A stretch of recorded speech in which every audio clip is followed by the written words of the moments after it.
నీ ఆశయం కూడా నాదే. ఏమైంది? మన వాళ్ళంతా చనిపోయారు ప్రభు. అంటే అతను అక్కడికి వస్తాడని ఊహించలేదు ప్రభు. ఎవరు? ఎవరు? బాహుబలి.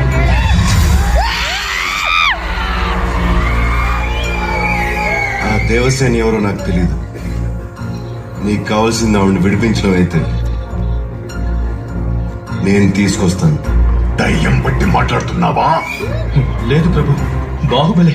నేను చూశాను. చచ్చిన వాడు ఎలా వస్తాడ్రా? వచ్చాడు ప్రభు, నా కళ్ళతో చూశాను. వాడు మన వాళ్ళందరినీ ఒంటి చేత్తో చంపేస్తుంటే ఆ నరసింహస్వామి స్వయంగా విచ్చేసినట్టు.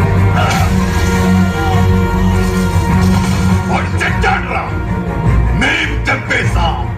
వాడి రక్తం కారి కారి భూమిలోకి ఇంకిపోయింది.